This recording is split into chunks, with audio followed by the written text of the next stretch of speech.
Hey, so good afternoon, everybody. So, about a week or two ago, there was an article. And I was watching the news rarely, as I do, and they were talking about how less and less people are claiming to be Christians today than they were 10 years ago. And their question was, how is this going to affect the 2016 election? That got me to thinking not so much about people not claiming to be Christian anymore as much as it used to be, which, I've talked about that as far as my warning to pastors and clergymen as to why that's going on. But they focused on a symptom and directed it towards the 2016 election. So I started thinking about elections and processes like that, and started realizing that oftentimes what we get caught up in when it comes to elections is somebody talking about how they're going to affect change. And most of the time they want to change it by throwing money at it. They want to change it by trying to put more police officers or put more teachers, or there's just different things like that. And I realized that in order to affect any kind of change, you see, there's a law of causality that says that there is a cause that creates the effect. So, and every effect has a cause. And the thing about it, in order to do that, in order to truly affect change, here's where the power of change occurs. You first have to know why. You must understand why a situation is what it is. In one of the last videos, I talked about how before the knowledge of good and evil came into the world, life just was, all right, and they just existed as it was and accepted it that way, neither good nor bad. But now that we have that sort of thing, we have that polarity within the world, you have to understand that in order to affect any change in your life and societal wise, there has to be a why. You have to first understand why. Why is this situation the way it is? Why is a group of people more oppressed than the other group of people? Why did that happen? What occurred? What made Europeans go out and explore the world? Not so much about some level of superiority, but their invention and their ability to invent was based on the fact that their land couldn't provide enough food, so they had to go out and explore. And then as their technology grew, a superiority complex began to grow. That created the effects of the world today. Are you understanding what I'm saying? Now, that's a larger scope of it. But when you look at your life individually, why are you the way you are? Because of where you were born and the parents you was raised by. That has determined your why you think the way you think, why you act the way you act. Now, anytime something like that has changed, then you had a deeper why to change it. So are you getting it?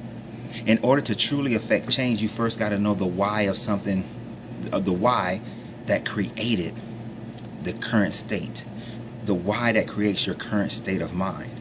See, if you understand that, then you can change your why so that it can fit what you foresee or predict or desire for the world to be, or for your mindset to be, or for your life to be. So how do we do that? We do that by actually caring enough about what we want to see in life in order to make that change. Caring enough.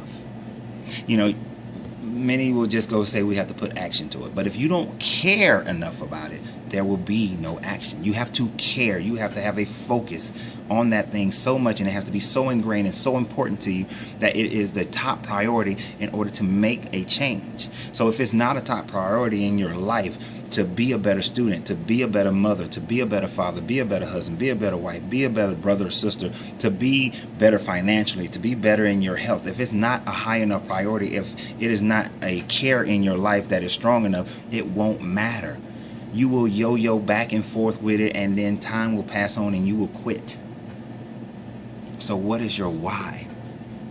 Do you care enough about your why to actually change your mind, change your thought, change your speech, change your behavior? If you change those things, then you change the result. You have now created a causality effect that will change the situation. So now you are the cause and not the effect. You want to grow better in business, you want to make more money, you have to have a strong enough why, and then commit yourself to it and have enough care, and you will make that change. But until you do that, it will not happen. It will not happen. So just to recap, go back, figure out the why of the situation, why it is the way it is, and don't just say because the man or society, or you got to know what happened and why it happened in order for it to be, for you to have enough for you to have the ability to go back and reason through it so that you can then change the why, and then you have to care enough about it. The reason why we have starvation, the reason why we have abuse, the reason why we have so many things that ail our society is that not enough people care enough about the situation to change it. You see, in the 60s, enough people cared about the situation to change it.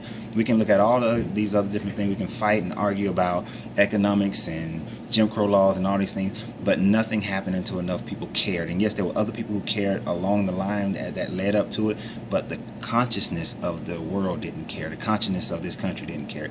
In every revolution, the consciousness has to grow to the point where it explodes into action because enough people care about it. All right?